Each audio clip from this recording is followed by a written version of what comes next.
Kan itu orang hebat. Apa yang dipilih? Apa berdasar definisi? Apa berdasar kehendak yang milih? Lo kamu udah pinter, tumben udah pinter. Alam raya ini milik Allah, dan semua di alam raya ini milik Allah. Maka dipilih tidak dipilih itu terserah yang punya, apa terserah kita. Apa terserah kriteria, apa terserah definisi. Dalam konteks kita sebagai objek diambil, tentu terserah yang punya. Kemudian Allah bilang, orang-orang itu saya pilih. Nah kalau milihnya Allah berdasar kepunyaan, tentu Allah boleh dong memilih orang yang sebetulnya berstatus dolim. Ya tapi ya tetap dia dolim, tapi ya tetap dipilih. Kenapa ya? Karena Allah yang punya. Saya misalnya orang kaya, boleh nggak punya HP buruk? Boleh kan? Terserah saya. Saya orang kaya, beli HP mahal, medium dan paling buruk. Boleh enggak? Boleh, saya yang punya. Nggak boleh, Gus, orang kaya harus beli HP yang mahal. Yang bilang harus siapa? Nah kegoblokan kita ini seperti ini. Nak wong sugih HP ini kudu larang. Nak wong alim kudu bojone ayu. Sing kudu darani kudu ayu kuwi sapa? Nak maji jalan yang tumbuh swarga lho kudu iku sing swargane mbahmu tapi kudu. Nah, kita ini sering berpikir ngatur Tuhan. Prioritas muslim terus Islam Indonesia kudu dadi sampling Islam seluruh apa? Dunia. Ya ora usah sombong ngono ya. Kowe tapi ya betul sepuro. Enggak boleh doakan Nabi gitu, enggak boleh. Allahumma sholli ala sayyidina Muhammad wa ala alihi. Enggak boleh pakai ighfir lahu. Masalahnya tahlilan apa alam donga iku terus kamu gunakan. Misalnya terjadi percontohan Islam dunia terus Nabi kapundhut ditalkin, nak ditakoki waman rabbuka piye. Terus Nabi warai waman nabiyuka. Mesti Nabi yo pro, lah aku Nabi coba takoki. Jadi kita ini sering kumo luhur karena kita mayoritas terus jadi percontohan Ora usah ngono. Paham ya napa? Ndak usah ngono, mayoritas saya, tapi ora usah GR jadi apa? Percontohan internasional. Mungkin kalau masalah Islam damai ya bagus, tapi itu kan tidak hanya Indonesia. Di mana-mana yang Islam damai juga banyak dan yang tukaran juga banyak. Toh yang tukaran nggak pernah maklumatkan diri ini percontohan janda. Ya biasa saja. Saya ulang lagi ya. Maka menurut saya nggak akan benar pendapat Khawarij atau pendapat Islam yang keras bahwa orang dosa besar itu keluar dari Islam. Karena ketika Allah mengatakan kemudian aku pilihkan kitab ini tak kasihkan orang-orang yang saya pilih, itu diantara yang pertama adalah meskipun mereka sebagian tetap zalim. Artinya tetap zalim itu tidak menjadi dia keluar dari status Islam. Paham ya? Sekarang saya tanya, yang dikatakan warga Indonesia itu siapa? Ya siapapun yang bergeografis di Indonesia, lahir sebagai akte Indonesia, ya orang Indonesia. Kemudian ada yang penjahat, ada yang maling, kita penjara. Apa dia keluar dari kebangsaan Indonesia? Enggak kan? Sama ketika orang Islam menjadi zina dan fase koruptor, keluar dari Islam enggak? Enggak. Karena Allah tetap bilang faminhum. Apa? Faminhum. Jelas ya? Wes kayak gak ngarah Khawarij. Kenapa? Kalau Khawarij cara berpikir itu ekstrim. Setiap dosa besar itu mengeluarkan orang dari status Islam. Oh, itu bahaya sekali.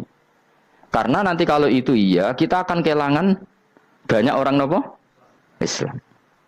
Makanya Nabi nanti ngendikan, saya berharap yang nanti masuk surga dari umatku itu separuh, 2/3. Itu kata ulama-ulama. Kalau kita pakai mazhab Khawarij, orang Islam itu tidak sampai 1/3. Karena banyak yang keluar dari Islam. Duwe keris gak Islam, duwe akeh ra Islam. Nglakoni jimat gak Islam, nyekel patok gak Islam, dosa gede gak Islam, korupsi gak Islam. Terlalu banyak yang kita usir dari Islam. Lalu kita ngusir atas nama apa? Coba. Kalau atas nama Tuhan kamu tidak Tuhan. Atas nama wakil Tuhan, Tuhan tidak pernah mewakilkan ke Anda. Orang-orang mandate. Yang kita tahu dari Quran ya ayat ini, tsumma awrasnal kitabal ladzina astafaina min ibadina. Kemudian kitab ini tak kasihkan orang-orang yang saya pilih, dan orang yang saya pilih itu faminhum zalimul li nafsi, dan sebagian dari itu adalah orang zalim, dan itu jelas bagian dari itu. Artinya keluar apa masuk? Keluar apa masuk? Masuk. Meskipun ya yang zalim tetap berstatus zalim, kayak warga Indonesia ini semua warga Indonesia. Paham ya? Yang maling ya tetap warga Indonesia, meskipun ya tetap maling. Jelas ya? Betulan torah ya. Makanya ahli sunnah itu pendapatnya falam nukafir mu'minan bil wisri. Kita tidak akan mengkafirkan orang mukmin hanya karena melakukan dosa. Kenapa ya? Karena Allah bilang faminhum setengah sangking itu masuk bagian. Dan itu luar biasanya Allah disebut istofaina. Tetap orang-orang pilihan. Maka ini penting saya utarakan supaya kita ini tidak sok-sokan ya. Terus yang zalimul nafsi pun potensi dimaafkan sama Allah. Asal dia tobat, dan tobat itu sama Allah nggak ada batasnya. Malam yuhur kiri sampai apa? Nafas apa? Terakhir.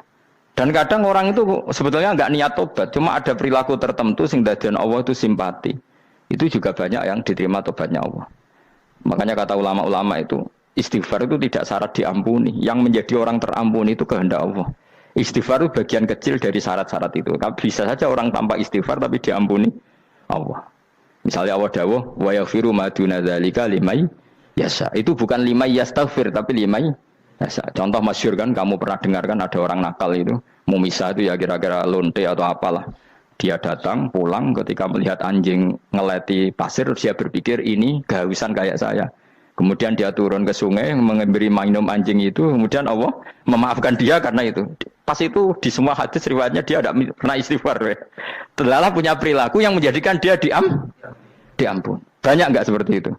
Banyak, makanya wa yaghfiru ma duna dzalika liman yasha. Mayasa itu ya yang digedaki Allah.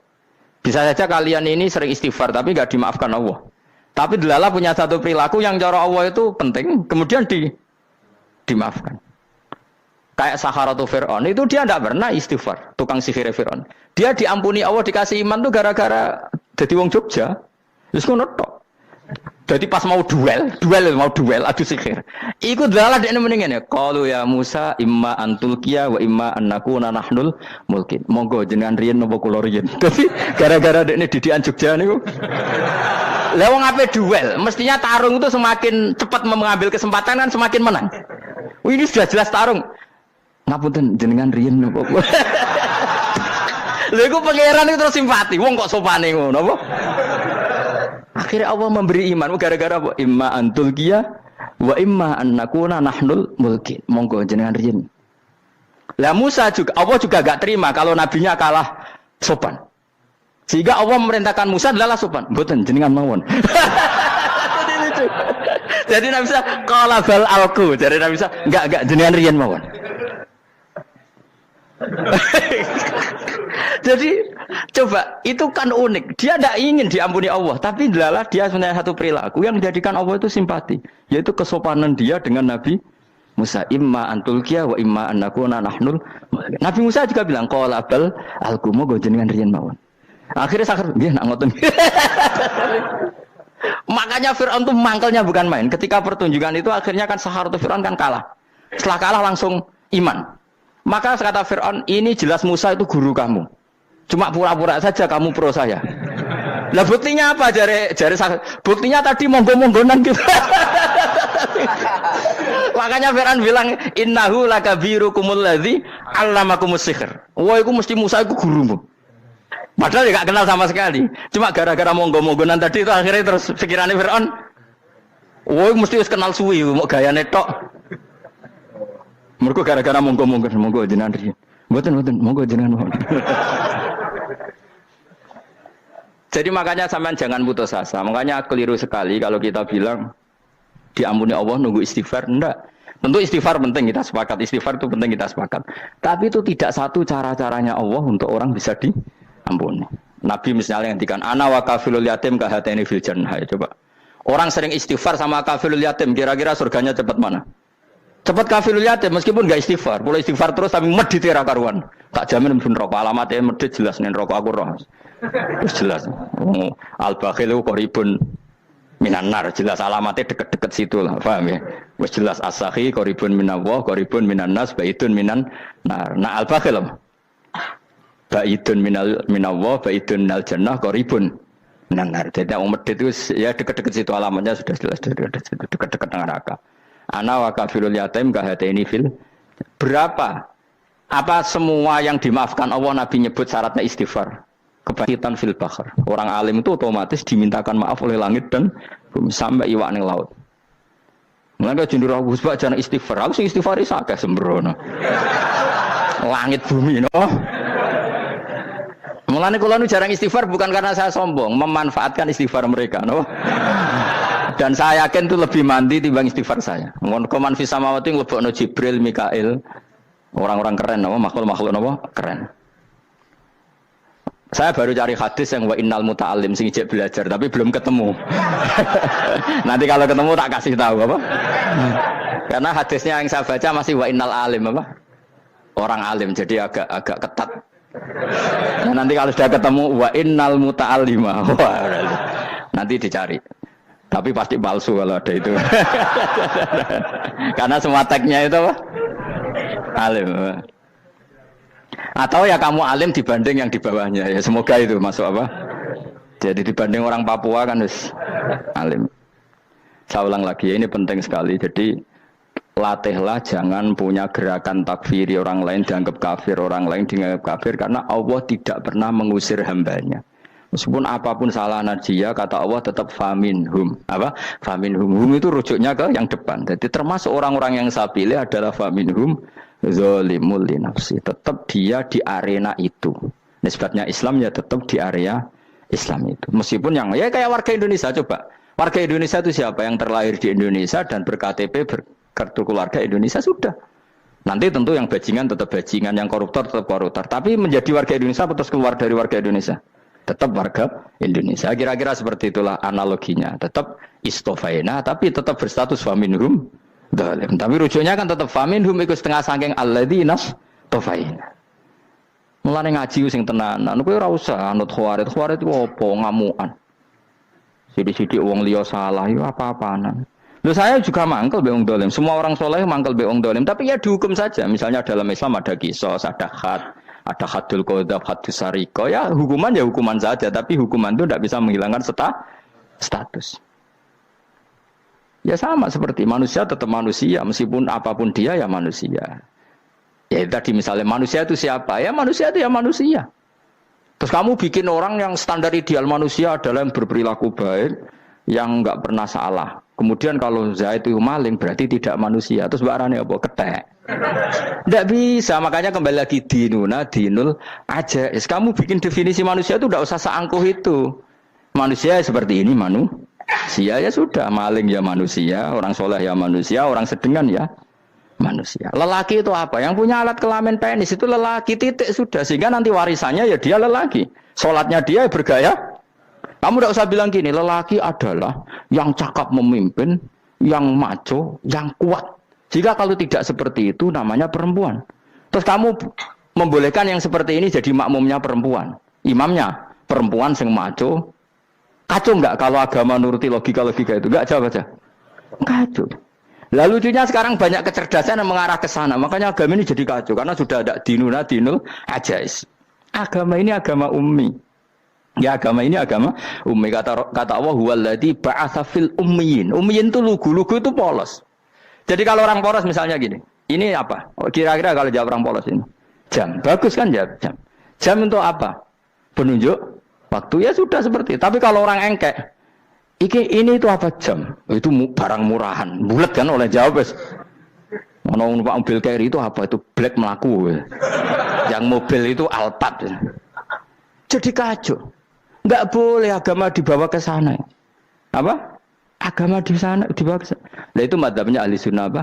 Wal jamaah. Ketika Rasulullah ngendikan la yu'minu ahadukum hatta yuhibba li akhi, ora kok diarti ini ora iman.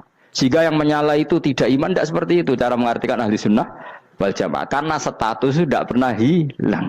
Yang hilang hanya kesempurnaannya. Paham ya? Kesempurnaan kita jadi manusia hilang karena kita maling, karena jadi koruptor. Tapi tetap kita manusia. Kesempurnaan kita sebagai orang mukmin hilang kalau kita fasik. Tapi kita tetap mukmin. Paham ya? Makanya setiap hadis gitu kata ahli sunnah la yu'minu imanan kamilan. Wis dong ya? Dong?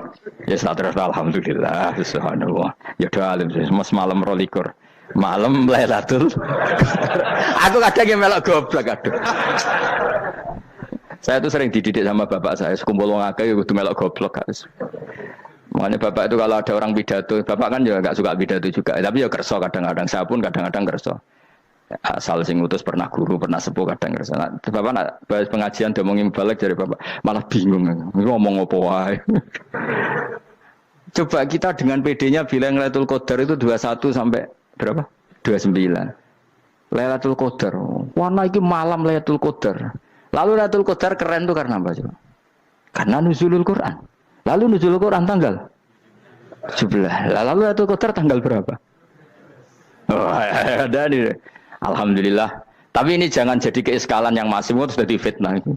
Cara Gus Bak, ya cara Gus Bak, cara Quran ngawur gitu. Sembrono.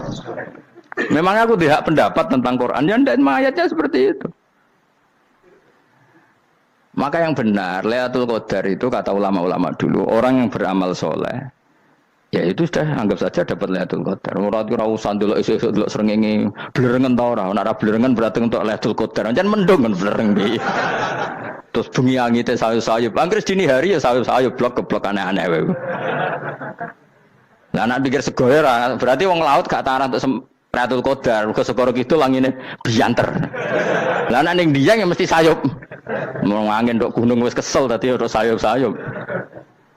Gawe ukuran ojo ngono, gawe ukuran ngono rak wong Dieng luwih ngrasa entuk Lailatul Qadar timbang wong segoro kidul. Segoro kidul angine apa? Buanter. Padahal alamate piye? Sayup-sayup. Mana-mana. Maksudnya alamat ngono iku ora ngono, maksudnya ayat iku Kanjeng Nabi mbadhawuh ngono, maksudnya ora ngono. Wes dong ya. Ayo Lailatul Qadar tanggal aku seneng wong bodho. Kowe enak urip wis happy no? Happy. Ya saya ulang lagi ya. Jadi kejati dirian itu tidak bisa hilang dengan standar keidealan. Yang hilang itu standar apa? Keidealan. Misalnya kita maling, ya eman lah sebagai orang mukmin kok maling. Warga Indonesia kok kriminal tuh eman, tapi dia tetap orang Indonesia. Orang Islam tetap Islam meskipun dia fasik. Sebab itu Allah ngendikan faminhum zalimul linafsi. Sebagian dari orang yang saya pilih dia adalah orang dolim. Ya dolim saja. Kamu jangan kamu katakan kafir ya dolim saja. Dolim kira-kira maknanya kurang ajar, kacau, kriminal. Tapi kan tetap dia orang Indonesia. Paham ya? Tetap dia orang Islam. Tapi Islam yang dolim. Ya seperti saya sering cerita. Saya pernah ketemu orang alim melaku di Tuban. Iku pilih tanggamu. Wong Islam kok do kumat. Umat Islam kok do mabuk. Ya tentu oknum ya. Tapi jari orang alim tadi, itu orang umat Islamku. Islam sing kumat. Jadi orang Islam itu hanya dua, umat Islam sama Islam yang kumat. Jadi kalau pas fasik ya Islam kumat. Kalau pas waras umat Islam. Ya sudah itu bolak-balik. Ya, jadi umat Islam. Jadi kalau di Jogja atau di Jakarta ada orang mabuk, itu berarti Islam sang kumat. Kalau pas ngaji umat Islam. Tapi kadang orang yang sama, ya kadang umat Islam, kadang Islam yang kumat. Ya sudah seperti itu. Dan nanti pas diambil Allah, ya tetap statusnya dua tadi. Umat Islam dan Islam yang kumat.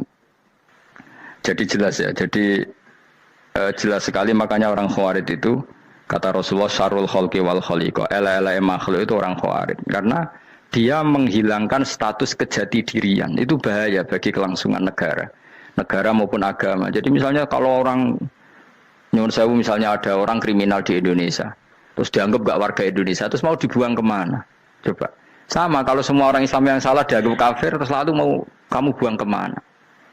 Padahal dengan kamu katakan kafir, artinya dia sudah tidak wajib sholat. Orang kafir tidak wajib sholat, tidak wajib puasa. Apa tidak lebih ngeri? Karena dia tidak berkewajiban melakukan ibadah-ibadah Islam. Berarti Anda lebih ridho dunia ini rusak. Ya misalnya Zaid karena megang patok kuburan atau melakukan dosa besar, kamu katakan kafir. Setelah kafir dia wajib sholat tidak? Tidak kan? Wajib puasa tidak? Berarti kan malah jura-juran. Karena mendorong orang keluar dari ring permainan kesalehan. Tapi kalau kita katakan Islam, kemudian kita bina. Kan ini jadinya aset. Dengan kamu katakan Islam artinya menjadi aset kan? Bandingkan kalau kamu katakan keluar. Paham ya? Makanya Nabi ngendikan ala umatku itu apa? Khawarij. Karena ini bahaya. Bahaya. Negara juga gitu. Andaikan kita berpikir ekstrim, yang melanggar negara tidak warga Indonesia. Yang demo tidak warga Indonesia. Sing beda pendapat dengan pemerintah enggak warga Indonesia, negara ini habis. Kehilangan 50% warga Indonesia. Ya biasa saja, yang salah ya salah, tapi tetap warga Indonesia kalau secara aturan hukum harus dihukum ya dihukum. Asal objektif, asal adil. Kayak misalnya santri saya, yang santrinya Gus Bak itu siapa? Ya pokoknya sing ngaji. Kamu nggak usah pakai definisi ideal, sing ngaji, sing paham, sing ora ngantuk, sing pinter. Yo ngiyai dul kok. Mana. Jadi nek sing bener piye? Sing santri Gus Bak piye? Ya sing ngaji. Lah sing piye? Ya pokoke anggere sing teko ngowah-ngowah ya melok mlebu. Ora paham yo ngaji, paham yo ngaji. Wong didelok kolange itu pokoke anggere sing teko ngono. Malaikat ora niteni sitok-sitok itu paham ta ora iki. Malaikat itu ono sing drengki disalahno pangeran, kita jamin. Tapi bukan malaikat elit sing didrengki ora malaikat elit, malaikat awam napa? Masyhur itu kan. Innalillahi ta'ala malaikatan sayakhina fil ardi yabtahuna khilaqal dzikr. Terus Allah punya sekian malaikat yang tukang mencari-cari tempat dzikir. Khilaqul dzikri itu tempat-tempat halal haram, tempat-tempat ngaji. Kalau orang toreko ya tempat wiridan oleh maknanya. Tapi kalau orang fikih maknanya tempat diajarkannya halal dan haram. Terus setelah ketemu orang ngaji, terus kata para malaikat sing apian, halumu ila buhyatikum. Ini tempat kamu, ini orang ngaji. Kemudian ada malaikat yang agak hasud, tapi entah gimana hasudnya. Pokoknya bilang gini, itu ada orang yang datang ke situ tidak niat ngaji, nyari temannya. Kebetulan temannya itu ngaji. Maka ya Allah itu jangan masukkan kategori yang ngaji, karena dia nyari situ nyari temannya. Kebetulan temannya itu ngaji. Tapi apa kata Allah? Hum alqaumu la yasqa bihim jalisuhum. Wes ngono lah, asal melok gabung tak sepuro kata Allah. Hum alqaumu la yasqa bihim jalisuhum. Mereka adalah kaum asal ikut duduk saja, ikut nimbrung duduk saja dengan niat yang macam-macam, tetap tak ampuni kata Allah. Tidak penting niat ngaji ku hiburan, alternatif di bangling omah sumpeng ngadepi bojo. Wes gak penting kabeh. Soale anggere melok nimbrung sah. Enak loh? Nah, ya alhamdulillah. Ya sauni-unimu. Jadi agama itu pokoknya jangan kulino merubah kesestatusan. Makanya itu hebatnya ahli sunnah wal jamaah. Setiap ada hadis la imana liman la ahdalah. Tidak ada iman bagi orang yang enggak nepati janji. Semua ahli sunnah nafsiri gimana? Tidak ada iman sempurna, tapi dia tetap mukmin, cuma tidak sempurna. Tidak dihilangkan status mukminnya. Masa orang Indonesia kalau maling enggak orang Indonesia? Lalu kamu buat kemana dia? Ya tetap dia orang Indonesia. Meskipun tidak ideal sebagai warga Indonesia, tapi tetap orang Indonesia. Jelas ya. Tadi summa awrasnal kitabal ladzina istofaina min ibadina. Terus orang yang istofaina itu berstatus faminhum zalimul linafsi. Tapi tetap istofaina, tetap orang-orang apa? Pilihan. Karena kita alhamdulillah apapun fase kita dipilih Allah menjadi orang Islam. Alhamdulillah alladzi hadana li hadza ma kunna linahtadiya laula an hadana Allah. Dan kita alhamdulillah dengan segala kekurangan kita tetap dipilih Allah menjadi muslim. Ora terima muslim pembawa jalalan, enggak keren ta Mas. Jasa napa? Jasa. Muslim pecinta Lailatul Qadar. Meskipun salah tanggal. Ayo gumun wae wong. Gak tau mikir ono to kan? Iya, soalnya aku lah ya yakin itu Qadar tanggal 21. Karena suara mayoritas suara Tuhan. Kula ya melok goblok kan. Kula nek anggar malam 21 ya wiridanku tak tambah. Meskipun aku ya rada eskal tapi Gusti niku suarane tiyang kathah nderek mawon.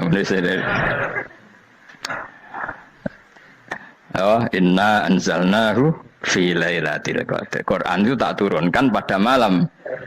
Jadi normalnya Lailatul Qadar itu berbarengan dengan malam.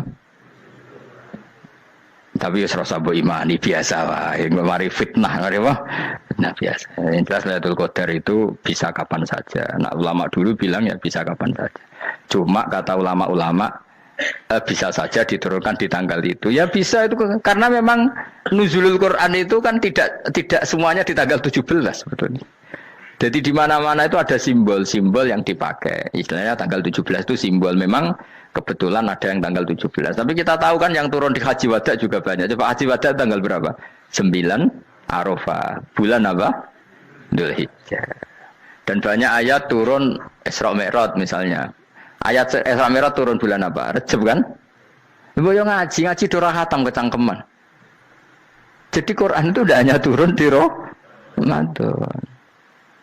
Ya biasa saja. Makanya Kayak saya itu kan biasa ngaji Quran, ya setiap saat anggap Lailatul Qadar. Cuma kita ya ikut umumnya orang, Lailatul Qadar itu tanggal 21, 23. Aku lah senang malaikat sing bagian panitia itu ben jelas fokus di tanggal itu.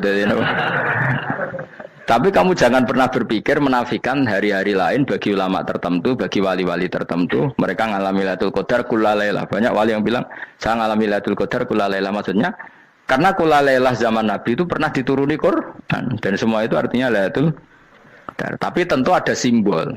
Kayak kemerdekaan Indonesia itu dimulai tanggal berapa? 17 Agustus. Sebetulnya ya enggak. Ketika Jepang kalah itu ya sudah merdeka. Dan daerah tertentu sudah lama dulu merdeka kayak Aceh. Karena dia tidak merasakan dijajah Belanda. Daerah tertentu ada setelah diproklamasikan tetap berjibaku dengan penjajah. Banyak enggak ketika diumumkan kemerdekaan masih yang berjibaku ngelawan penjajah? Banyak. Tapi kita butuh simbol. Jadilah kita ngambil 17 Agustus. Ngono kok ra iso. Jadi tanggal itu ada tanggal hakiki, tanggal simbol. Meskipun yang hakiki ya simbol, simbol ya hakiki. Dong ya. Alhamdulillah. Ayo kok pinter aku yo. Maksudnya ben kulino mikir, ben urip itu gak glonyar-glonyor ora jelas. Wah, kalau semoga goblok barokah menang itu. Karena saya itu kenapa kok tahu goblok barokah itu gini ya. Satu supaya saya tidak takabur ya. Saya akan kecelok wong alim berat takabur. Dua aja wong goblok ya ono pinter ya, Mas. Kaya wong iku lho, kaya wong naik apa jenenge? Naik jambian lho, 17 Agustus apa? Apa? Targane apa? Panjat Pinang. Itu kan nilainya hanya berapa yang di atas kira? Kalau di sini berapa nilainya? Kalau diberikan diuangkan. 1 juta ada. 1 juta. Bagi penonton tuh kan gini. Cek goblok ya demi duit 1 juta grebotan kayak gitu kan gini. Wong barang angel kok dilakoni. Goblok banget kan gitu jare sing ra melok. Tapi ya delok ku seneng. Tapi kon melok ora gelem. Lah duit 1 juta ya tak rewangi gitu. Orang goblok ya gitu. Dadi wong alim ku angel. Wis ngerti nak angel maka ora usah melok barang angel kan gitu. Berarti pinter gak wong goblok ku? Tak warai ya. Jadi wong alim itu angel. Maka saya menghindari barang angel. Menghindari barang angel itu satu kepintaran. Berarti orang bodoh adalah pintar. Tawar. Jelas ya. Jelas ya. Alhamdulillah. Makanya kula niku kadang kok pinter kowe mbak aku. Karena kamu tahu ngalim itu angel. Menghindari barang sukar itu pintar. Berarti wong bodoh itu pintar. Tapi pintar dalam kebodohan. Harus respect. Wong bodoh itu napa? Respect. Dia tahu ngapal Quran angel, ngapal hadis angel, maca jalalan angel. Suatu yang angel harus dihindari. Menghindari barang angel adalah kepintaran. Wes ngono ae. Dadi kadang-kadang lagi GR, Gus Bab aku pinter aku. Kok iso? Dia tahu barang sulit kok dikejar. Itu kan satu kebodohan. Wes uni-unimu ngono dadi. Dan kayak syukur dadi bodoh yang syukur karena ternyata punya sisi kepintaran juga. Dalam kebodohan kita ada sisi apa? Kepintaran. Mun kula terusno. Allah itu siapa? Alladzi ahallana darul muqamati min fadlih. Alladzi rupane dat ahalla kang manggono sapa ladina ing kita darul muqamati ing omah kang dadi gunian. Aili qamati rumah sing dadi hunian min fadli krana mu anugerah Allah. Nggih kula nyontokno bolak-balik ya. Semua ini kita di surga nanti berstatus lamanya-lama itu semua karena fadlnya Allah. Karena amal kita tidak cukup. Makanya Rasulullah pernah ditanya, "Ya Rasulullah, betul orang surga masuk surga karena amalnya tidak karena fadlnya Allah?" Saya berkali-kali cerita dalam kitab-kitab tasawuf diterangkan ada seseorang yang enggak pernah maksiat, hidupnya taat. Kemudian ditanya sama Allah, "Kamu masuk surga karena apa?" "Saya karena enggak pernah maksiat, taat terus." Kata Allah, "Ya sudah kamu di sini aja 80 tahun." Ya kamu enggak apa-apa di surga sini berapa 80 tahun. Si Abid tadi, ahli ibadah tadi protes. Katanya surga itu selamanya lama. Iya kata kamu kan karena amal kamu. Amal kamu di dunia kan hanya 80 tahun. Umur kamu kan hanya 80 tahun. Ya berarti surga kamu 80 tahun dong. Karena kamu menganggap surga karena amal kamu. Fair kan? Amal 80 tahun surganya. Tapi kata jenengan surga itu selamanya lama. Sing selamanya lama itu fadolku itu gak ada habisnya. Kalau amal kamu ada habisnya. Terus kata orang tadi, "Ngimpun Gusti kula mbus kula fadole jenengan." Gak aku kecewa jare. Jadi orang itu harus pakai logika. Makanya agama ini ojo nuruti cerdas sing enggak punya sanad. Lalu gunanya amal apa? Kalau kita masuk surga mergo fadhole pangeran bocah kok geblek gendeng campur gak di sanad.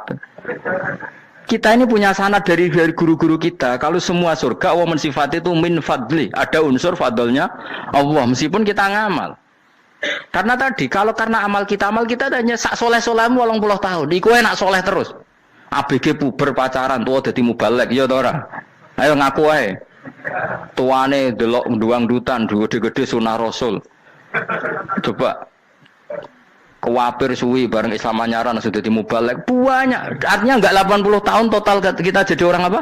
Soleh. Mustafa teteng soleh ya lagi gayane saiki khusuk. Bisa numpak trail gaul. Untung ora ono Harley dhisik. Nah, kalau karena amal kita berarti kita di surga hanya 80 tahun. Terus kata Allah, ya, tapi kata jenengan surga selamanya lama. Yang selamanya lama itu fadl saya. Anugerah saya itu tanpa batas. Makanya kita tetap yakin kita seperti ini nanti di surga itu kabeh fadlih Allah. Seperti nas di sini apa? Alladzi ahallana darul muqamati min fadli. Bukan karena amal tapi apa? Min fadli. Bahwa amal kita itu ikut dipertimbangkan iya, tapi ya termasuk yang dipertimbangkan, bukan segala-galanya. Yang paling menjadi abadi di surga adalah fadlih Allah, karena fadl dan rahmatnya Allah itu yang tidak terbatas.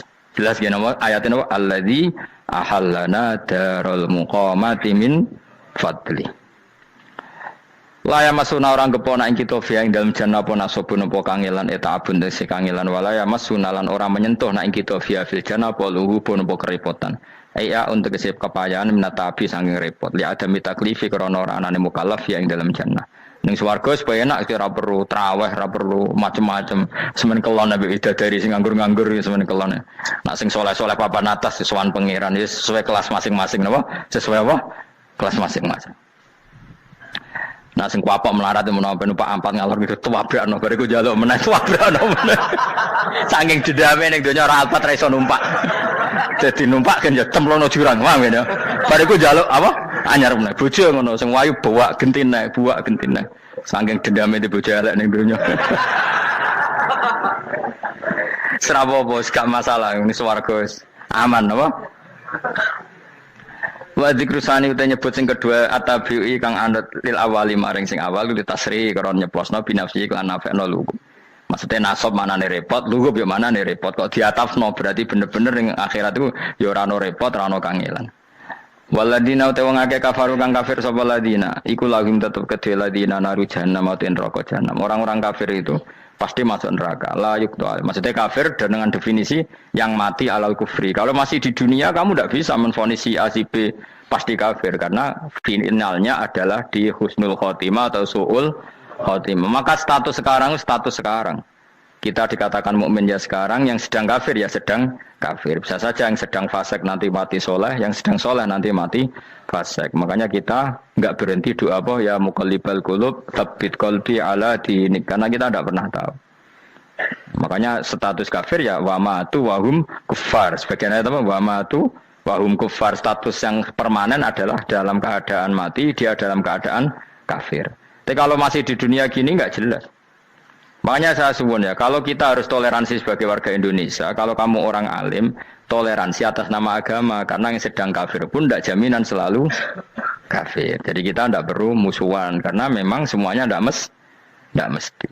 Ya itu kalau atas nama nopo agama. Kalau atas nama negara ya memang kita berkawan atas nama sama-sama bangsa nopo Indonesia. Kalau atas nama agama ya memang nggak mesti juga. Bisa saja mereka husnul khotimah, kita tidak pernah tahu. Makanya Allah bilang wa qulu linnasi apa husna, dengan siapapun yang baik. Lah soal nak diperangi kita perang ra kudu wong kafir. Lah pelah dibaca wong Islam ya males nah. Lagi meneng ae disembelih. Wah. Ya soal itu kan bab sial, bab mempertahankan apa diri. Itu udah harus dengan orang apa? Kafir. Misalnya ada penjahat mau membunuh istri kamu tentu dibolehkan Islam melawan. Paham ya? Makanya di kitab-kitab fikih diterangkan ada bab di mana harbi itu kafir yang melawan kita itu boleh kita lawan. Tapi kata sarah itu udah harus kafir. Dalam konteks apa? Kita mau digarong orang atau istri kamu mau diperkosa orang ya kamu wajib melakukan perlawanan. Jadi tidak adifa anil dzali apa adifa anin nafsi. Makanya Nabi mengatakan mangkutila duna mali bahwa syahid. Jadi itu kan disiplin fikih. Makanya ngaji ya. Makanya tatus soleh juga gitu. Orang soleh yang sedang soleh nggak boleh kumo luhur, bisa saja suul khotimah. Kita punya cerita banyak. Misalnya Khalid bin Walid, Wahsy itu kayak apa Nabi bencinya sama Wahsy karena pembunuh Sayyid Hamzah. Tapi dia mati husnul khotimah. Sa'labah yang punya gelar merpatinya masjid karena selalu itikaf malah suul khotimah. Kita tidak pernah tahu. Dan tidak pernah tahu itu bagus. Karena menjadi mawas diri, menjadi tawadhu. Tawadhu itu ekspresinya macam-macam. Boleh ada ya ulama yang ini cerita aja ya. Ada ulama yang mau dicucup. Alasannya didik santri atau masyarakat biar hormat sama orang alim. Itu ya benar. Ada ulama yang nggak kerso dicucup. Alasannya saya sendiri untuk melawan ujub saya, keangkuhan saya, kesombongan saya. Ini namanya istihad. Boleh, bebas. Orang boleh. Kenapa? Istihad. Abdul bin Mas'ud itu nggak senang punya santri nderekno dia. Karena kata beliau, dillatan ditabe wa fitnatan lil mabuk. Yang nderekno itu hina, dia khawatir kumo luhur. Apa? Kiai kalau kelamaan di nderekno itu kan kumo luhur. Kadang gawa rokok era gelem, ono sing gawakno. Bahkan nyumet era gelem ono sing nyumet. Padahal kok film geng Cina wae. Geng Cina kan padha kan. Kadang kene bangga wong kok geng Cina kok apa. Tapi banyak juga ulama yang mau biar gue iling-ilingan di enggak apa-apa, semua itu istihad. Napa semua itu enggak apa-apa kita. Makanya saya itu ya kadang salaman, kadang enggak. Karena istihad kita banyak. Uwais Al-Qarni itu nggak mau salaman, bukan karena dia menolak salaman, dia takut kalau ada tradisi begitu orang dicucup-cucup terus sombong, itu juga bahaya bagi yang dicucup. Tapi ya salaman tetap sunat, kita tetap yakin salaman itu sunat karena mendidik anak atau masyarakat hormat sama orang alim. Tapi kalau itu terlalu masif, nanti orang yang abal-abal menjadi keangkuhan. Delok wong sakmenake nyucup aku kabeh, keren gak? Keren apa nih? Soalnya jangan ditakdir pun rokok aneh-aneh. Enggak ada yang keren di dunia. Yang keren adalah makanya Salman Al Farisi ketika dia sukses menaklukkan Persia itu mau syukuran. Kata Salman Al Farisi, enggak Jong. Kalau saya nanti masuk surga, saya mau syukuran. Tak undang namanya. Kau juga punya rencana syukuran di surga. Nanti tak undang sama. Dan enak kan enggak usah biaya undang. Pesta besar-besaran. Enak seneng dugem-dugem ning kono ora ono maksiat. Sekono go babonmu, widadarimu go. Piro kan widadari ora jare 70. Piro Mas? Oke rencana piro Mas? Piro? Rokon 70 Mas. Nanti tak undang. Saya punya rencana, pokoknya sekali masuk surga bersyukuran besar-besar. Kayak tak undang ra ono berarti ning neraka.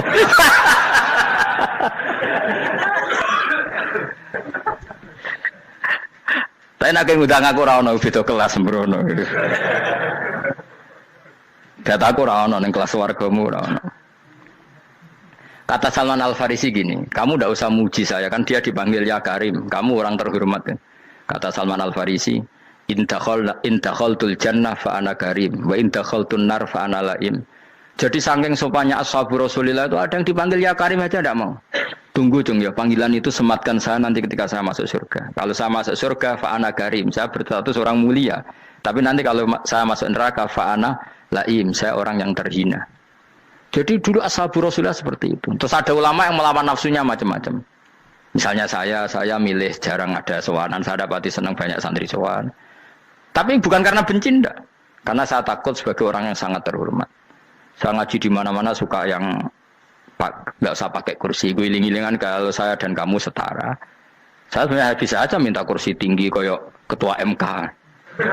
Banyak kan ngaji nih serapati ngalim dari gue kursi ning dhuwur santri ning ngisor gua ya nek wong pinter-pinter. Jebule kitabe maknanan ben ra konangan. Sing rasa apa wong modus.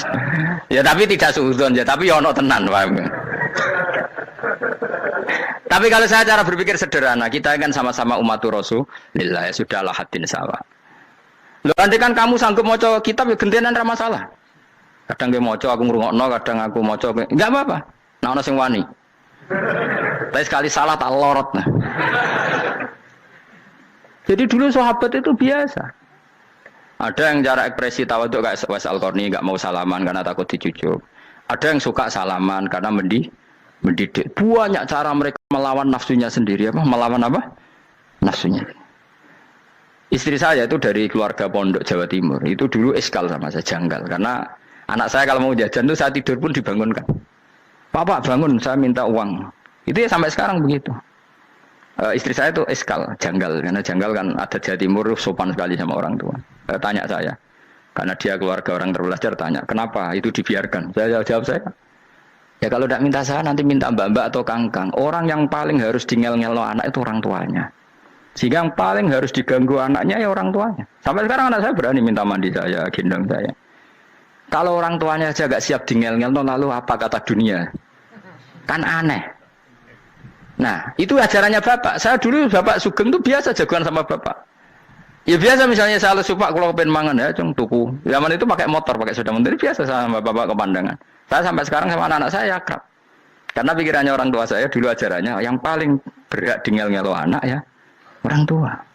Ini kan gak fair. Kita sebagai orang tuanya digugah gak terima, kon ngedusi gak terima, kon nyawi gak terima, orang lain disentak suruh nyawi. Dan orang lain itu pembantu hanya karena kamu gaji. Kamu gaji seberapa? Hubungan anak dengan pembantu itu kan karena uang.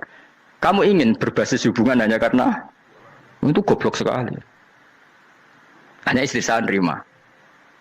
Jadi ini bukan berarti saya bikin konsep begitu ya. Ini cerita saja. Banyak guru-guru kita termasuk orang tua saya kalau ngajarkan gitu. Tapi ya tentu ada orang yang ngajarkan anak oleh gugah wong tuane pas turu. Ya kalau pas turu ada alternatif ibunya nggak apa-apa. Kalau nggak ada, ibunya juga nggak ada. Terus alternatifnya orang lain kan buruk sekali. Kalau alternatifnya orang apa? Lain. Tapi orang tua kita kadang kesuwen oleh didik adab berlebihan sampai anti ilmu. Ya itu tadi didik adab tapi anti. Ojo gugah wong tuamu, wong turu digugah. Akhirnya Nyon Sewu minta tonggo, pernah bulik bude yang kadang Nyon Sewu mereka sendiri susah kan, nggak punya uang kan terjadi kacau. Demi adab tapi menghilangkan ilmu. Tidak boleh. Nomor satu itu ilmu baru adab. Coba orang paling berat dingel-ngelo anak harusnya siapa coba? Orang tua. Jadi mestinya pas kita turut juga ya santai wae. Ini sudah tepat. Nah kecuali ngelama, artinya ngelama itu sudah jajan minta lagi lah itu kan ada ukurannya. Tentu ada apa? Ukurannya. Tapi kalau fi awali marroh jajan hari pertama di hari itu memang jajan pertama kan nggak dolim. Kecuali minta yang ketiga keempat lah itu baru mungkin salah. Akhirnya istri saya nerima konsep ala saya ya sekarang ya menerima. Sampai sekarang saya biasa misalnya habis ngajar dari Sarang atau ngajar dari Kudus baru datang anak saya rewel minta jalan-jalan ya saya turutin. Karena menurut saya yang paling harus kangelan demi anak adalah orang tuanya, bukan orang lain. Padahal saya punya santri loh. Kalau mau keren-kerenan saya punya semuanya. Tapi itu kan nggak hukumnya Allah. Keren itu kan hukumnya manusia. Dia santri terus dia ini berhak ngongkon. Itu kan hukumnya manusia. Hukumnya Allah ya gak ada. Hukumnya Allah ya wong tua, be anak-anak be wong tua. Hukum liyane gaweane manusia. Yang penting ku anfusakum wa ahlikum. Nah, ora ono santri kaum barang ora ono. Gaya-gayanane mubalek ini umat saya terus dihitungi. Ku apa-apaanan. Enggak ada dalam Quran yang ada ya ku anfusakum wa ahlikum nar. Jadi yang penting hubungan orang tua anak. Nah, baru orang lain itu wa ila adin akhahum huda. Ya itu yang kedua ketiga. Tapi ilmu ini sudah banyak yang hilang. Makanya banyak mubalek ngamuk anak. Bocah rasopan, aku nang jopo ning tinti wong wedi aku. Anakku dhewe rasopan. Lah bapak dhewe rasopan ya. Karena mendahulukan orang lain ngalahkan anak. Tapi ketika anaknya rasopan dekne gremeng apa? Memangnya dia sopan cara hukumnya Allah dan Rasul. Ketika mendahulukan orang lain itu dalam status hukum Allah dan Rasul dia sudah tidak sopan. Ada dosen ngajar mahasiswanya dengan segala artikulasi terbaik, kemampuan bareng rangno anaknya sampai rasa-rasen. Ya gitulah baca sendiri di buku. Ya gitu. Karena di kampus dapat gaji, nambe anaknya rantuk gaji. Banyak orang mulang ngarepe wong akeh iso tenanan, nak mulang anaknya ra tenanan. Mergo nak mulang wong akeh diapresiasi, nak mulang anaknya kadang tinggal dolanan kadang. Itu tidak benar, tidak seperti itu Islam mengajarkan. Islam mengajarkan nomor satu ku anfusakum wa ahlikum, jaga diri kamu dan keluarga kamu. Makanya Rasulullah itu ngajari sholat Hasan Husain diajarin sendiri cucunya, diajak ke masjid diajarin. Meskipun jadi beri hak-haknya sebagai seorang anak, numpaki Nabi ya dibiarkan, tapi diajari kebaikan diajarin sendiri. Sampai Sayyid Hasan umur 8 tahun sudah menjadi rawi hadis karena memang diajari sendiri oleh siapa Rasulullah. Kayak apa? Kalau sekarang enggak, kiai cilik anak di pasar cah dalam terus enggak mau Tahu. Juga sidik itu pasaran pembantu. Barang anaknya akhlaknya kayak pembantu ngamuk. Memangnya yang bikin itu siapa? Yang memulai siapa? Nah, hukum-hukum begini itu harus kita mulai tegakkan. Ya kayak dipanggil ya Karim. Kita termuliakan tuh sampai berapa? Banyak kan dulu orang mobil aja dibukakan, dia boleh kecekal KPK. Pas mulia, masya Allah, buka mobil ya tahu. Ngerti-ngerti cekal KPK. Kayak sama. Neng dunia disusul-susul sebelum rokok kan rugi bener. Makanya saya ngikuti mazhab Salman Al Farisi. Saya sudah niat syukuran besar-besaran tak jamin, tak undang teman. Tapi daripada saman konangan nggak di situ, mendingan enggak ya. Karena kalau ada undangan nanti kelihatan siapa yang di dalam dan siapa yang di luar. Nggak usah yo, nggak usah.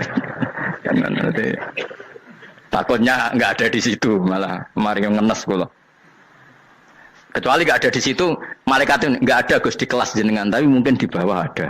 Alhamdulillah kalau gitu mau beda nopo kelas. Tapi nak sing sitok, ning swarga sitok neraka innalillahi wa inna ilaihi raji'un. Tapi semoga malaikatnya hanya jawab gitu. Nggak ada Gus, kalau di kelas ini nggak ada. Mungkin di bawahnya ada. Tapi nanti pengurusnya nggak mau, pengurus warga itu nggak bisa ini. Kalau beda kelas harus pakai visa. Karena lintas apa? Negara. Ya jelas ya, jadi kata Salman Al Farisi gimana? Jangan panggil saya ya Karim sekarang. Kalau nanti saya masuk surga, fa'ana Karim. Wa in dakhaltun nar fa'ana Laim. Laim itu terhina. Nah kalau semua orang berpikir begitu kan semuanya tawaduk, semuanya ada kumoluhur. Ya karena ya dunia ini nggak pernah jelas. Makanya Nabi yang Nabi saja berdoa apa ya muqallibal qulub, tsabbit qalbi ala dinik. Dat yang membolak-balikkan hati. Karena kayak apa kita mencintai Indonesia? Mencintai masyarakat Indonesia. Tapi kayak apa kalau kamu sudah datang ke Singapura, rawang Singapura dinamis terus gerutu. Orang Indonesia itu pemalas, tidak kayak orang Singapura, dinamis maju. Tapi kan urip di Singapura gak gelem. Tapi di Indonesia men gerutu, orang Indonesia tidak kayak orang Singapura. Cara aku nak ngomong ngono gak usah urip di Indonesia, kalau urip di Budi. Singapura. Islam Indonesia gak mutu kayak di Timur Tengah, jubahan semua gini-gini. Enggak ana wong goblok ra iso ngaji joban ya dene ra trimo goblok joban. Angel ngadepi wong ku angel. Terus kon piye? Sing biasa wae koyo kula jenengan wis biasa, wae ngaji-ngaji, wae turu-turu, wae mangan-mangan wis biasa wae. Dinul aja, agama kita, agamanya orang lugu. Penting hubungannya dengan Allah spesial bahwa kita yakin hidup kita namun bergantung kepada Allah Subhanahu wa taala dan kita selalu nyifati Allah nikmal maula wa ni'man nasir. Selagi Tuhannya Allah pasti kita ditolong. Apapun kondisi Indonesia, Tuhan kita tetap Allah, tetap ditolong. Kita pernah keluar dari penjajahan Belanda, tragedi PKI, ya apa saja problem kita pernah keluar karena Allah Tuhan kita, nikmal maula wa ni'man nasir. Sudah, iktimatnya sama Allah, jangan pada yang lain. Yang lainnya itu hanya aturan bernegara saja. Kita butuh presiden, butuh macam-macam, itu aturan bernegara. Tapi kesejahteraan kita tetap Allah nikmal maula. Karena kalau Allah yang nggak berkenan, Jawa dihilangkan, lewat likuifaksi selesai. Atau meteor satu jatuh selesai. Makanya Allah selalu mensifati dirinya, saya yang memegang langit bumi, saya yang mengatur langit bumi. Beberapa benda langit nggak jatuh ke bumi karena saya, kata Allah. Inna wa yumsikus samawati wal ardo antazula wala inzalata in amsakahuma min ahadim min ba'di. Kalau sistem alam langit itu hancur, semuanya hancur. Tapi kita enggak, kadang-kadang membayangkan dunia enggak hancur itu kalau kestabilan negara. Negara tak stabil, kalau alam enggak stabil mau apa? Semuanya enggak koruptor, semuanya adil, tapi diguncang gempa tetap selesai. Diundang faksi tetap selesai. Makanya Allah selalu mengingatkan kita, amintum manfis sama yakhsifa bihumul ardo fa idza hiya tamur. Kenapa kamu merasa aman di bumi? Bumi ini setiap saat bisa likuifaksi, kata Allah. Karena bumi itu dzatis sodok, potensinya pecah. Tapi kalau kita ingat situ kan akhirnya bergantung sama Allah sambil bernegara secara benar, bertetangga secara benar. Susahnya apa sih hidup benar? Wong hidup benar itu nikmat. Kalau mboten nate urip susah. Ngerti masalah sing pangeran Gusti niki wae jenengan ya sudah selesai. Dadi nak tahlilan ojo ngrameni tok, dijiwai nikmal maula. Nikmat itu sebaik-baiknya, nikmat itu sebaik-baiknya. Artinya kita selagi punya Tuhan itu pasti nasib kita ya sebaik-baiknya. Ngomongin imal mola tapi mbek gerutu. Seramutu. Mulane ra dadi wali perkarane ya apa. Jadi wiridane wae tapi ra dijiwai, enggak boleh seperti itu. Tapi lumayan, timbang yo rawali rawiridan malah ra karu-karuan malah. La yuqdo alaihim raden putusna sapa alaihim ing atase ahlun nar bil mauti lan mati fayamutu mongko iso dadi mati sapa ahlun nar faistarihu. Mongko iso istirahat sapa ngakeh. Jadi ahlun nar ketika disiksa minta mati. Maksudnya mereka minta mati itu tidak merasakan sakit. Tapi nyatanya mereka sudah tidak bisa mati. Berarti disiksa terus terus walai khofaf lan ora den ringan napa anhum saking ahlun nar min adzabia saking siksa sinar torfata ini ning sak kedape mri jika kaya mongkon-mongkon kabeh kama jasinahum tegese kaya oleh males ingsun wong akeh nadzi males ingsun kula kafurin ing saben-saben wong sing banget kafire banget ingkare ning Allah lan nikmat-nikmate Allah manane kafir bilya iklan ya yadzi wa nunil nun al maftuhah kados kita tidak yadzi tapi napa nadzi nggih kadhalika nadzi kula kafur. Assalamualaikum warahmatullahi wabarakatuh. Oke, terima kasih buat teman-teman semuanya yang sudah menyaksikan video ini. Mudah-mudahan bermanfaat buat kita semua. Dan buat teman-teman dimanapun Anda berada, mudah-mudahan selalu diberikan kesehatan, rezeki yang melimpah, barokah, dan bisa menyongsong kehidupan baru, guys. Banyak salah-salah kata dari kami, mohon maaf. Wassalamualaikum warahmatullahi wabarakatuh. Bye-bye.